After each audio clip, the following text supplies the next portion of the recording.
I come from a long line of Doukhobors. Both my parents were Doukhobors. My grandfather came over on one of the first ships from Russia in 1898, and they first settled Manitoba. Later on, they were offered land in the Cowley area. Now, my mother's grandparents came around the same time. Anastasia is a Doukhobor community in between Arrowwood and Milo, and that's where my mother lived and went to school there, and she did work for Anastasia. The reason our families came, and many other families, it was to avoid persecution in Russia. They were asked to go to war, and they refused to go to war. They burned all their arms, and when they came to Canada, they were told that they wouldn't have to fight. And when they first settled, they settled in colonies.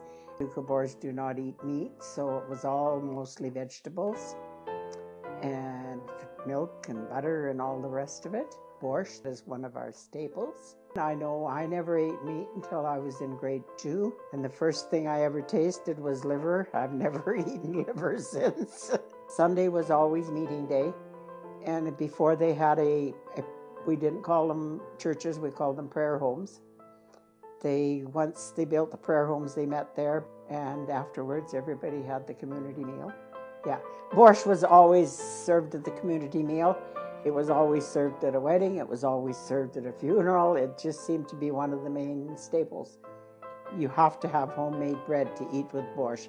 Always lots of butter and cream. My grandmother, whenever we had a funeral or a big do like that, my grandmother would sit and make 3 or 4 big kettles of Borsch to feed everybody. Our vegetable garden had everything imaginable in it. The first time I ever made Borsch, I used to watch my mother make it and help her peel potatoes and things.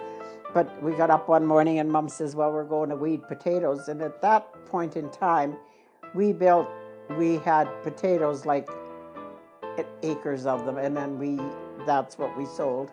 She says, well, we've got to go hill those potatoes. And I said, I'm not going. She said, okay, if you're staying home, then you have to make the Borsch. So they were all gone. I was at home by myself, and I made it, and they ate it, so I guess it was all right. Now I've been making it ever since then. My family likes it. A lot of my friends like it. And the Borsch that I made is our family version. Other people put different things in it.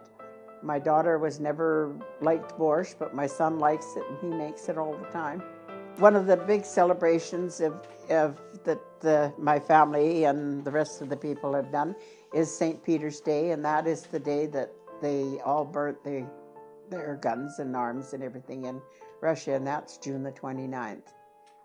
And that is still one of the days that we do all get together and celebrate. They come from Calgary and all over to Lundberg to celebrate that day. Happy 150th, Canada!